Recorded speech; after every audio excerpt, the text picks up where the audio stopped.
Alright, so this is Mr. Gilman. Today we're going to start multiplying polynomials, and today specifically just monomials, which means one term times one term. Alright, and so what we have here is a little product rule, okay? And the product rule says you add the exponents, okay? You add the exponents. Even though you're multiplying, you're adding the exponents. Even when you're multiplying, you're adding the exponents. Okay, so as you can see here, this first one's already worked out for you. It says k to the fifth times k to the sixth. Now, even though they are multiplying these, the exponents is what you're adding together. They have the same base, k. K times k. That's saying I have 5 k's here, 6 k's here. Total, they make 11 k's. You add them up. Okay, so once again, adding these integers and stuff, that's really important for today. So let's go through another one. This is a monomial times a monomial, okay? They're like one-term polynomials. So I'm taking y squared times y to the fourth. A lot of people like to put y to the eighth. That's not what you're doing. The power rule says you add the exponents, okay? 2y's and 4y's up top means we have 6y's total, y to the sixth, okay? This is saying y times y. This is saying y. 1, 2, 3, 4, 5, 6, 7, 8. Oh, take that back. 1, 2, 3, 4, 5, 6 right there. Should have been 4 of them there. Okay. So let's look at another one. R to the third times R to the seventh.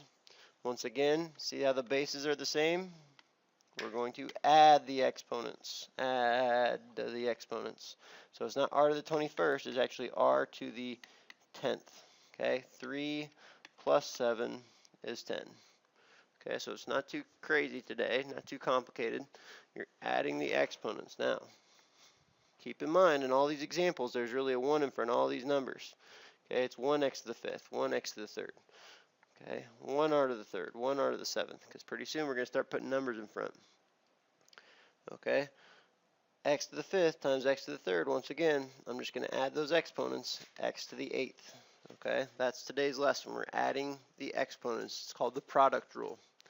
Okay, the base didn't change, the number in front didn't change, but now here's what I want to show you. Things get a little more complicated. Okay, once again, let's do one more simple one. X squared times x to the fourth we know should be x to the sixth because you add the exponents. Okay, however, in these second two examples, looks like I have 4x to the fifth times 2x to the fifth and negative k, 3k times negative 2k cubed. Here's how we're going to do these. We're going to multiply the numbers first, and we're going to multiply the variables second. Okay, so the first thing we're going to do is we're going to multiply the numbers. Okay, the numbers. I see a 4 times a 2. Okay, so right off the bat, we're not adding them because that's the product rule. We're still multiplying. 4 times 2 is still 8. And when they're right next to each other, that means multiply. But when you get to the variable part, x to the fifth times x to the fifth, that's x to the 10th. Okay, remember, today's lesson, we are adding the exponents on the variables. Okay, that's how you multiply them. You add the exponents. Alright, so one more time, you're still multiplying 4 times 2, but x to the fifth times x to the fifth is x to the 10th, not x to the 25th. Okay, you're adding the exponents.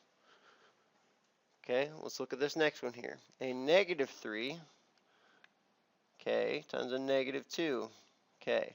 Now I highlighted the first thing we're going to do. We're going to multiply the numbers first. Okay, negative 3 times negative 2 is going to be a positive 6.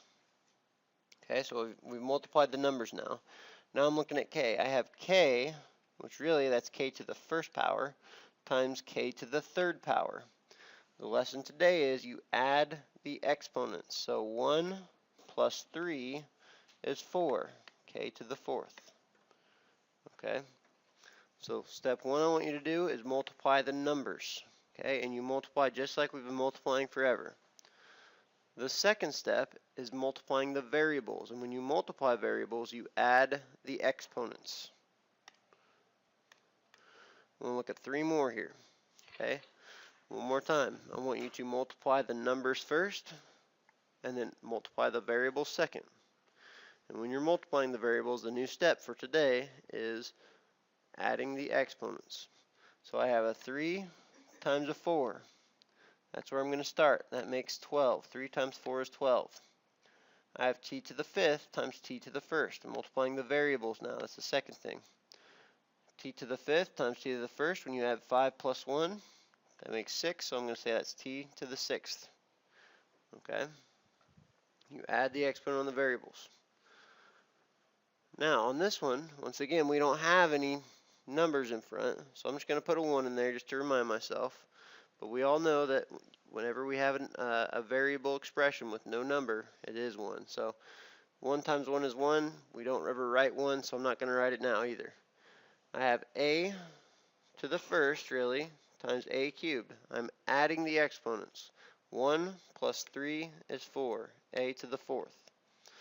I also have b cubed times b to the 4th.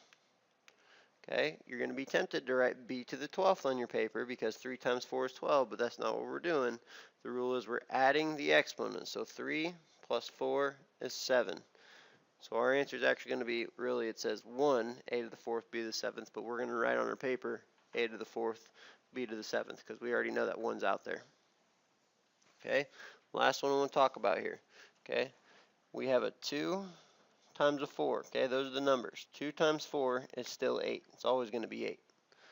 Okay, v to the 3rd times v. Okay, this v really has a 1 up there. 3 plus 1 is 4, so we have v to the 4th. Now, I don't see anything to multiply this w by, so there's nothing to add to its exponent, so I'm just going to write w afterwards.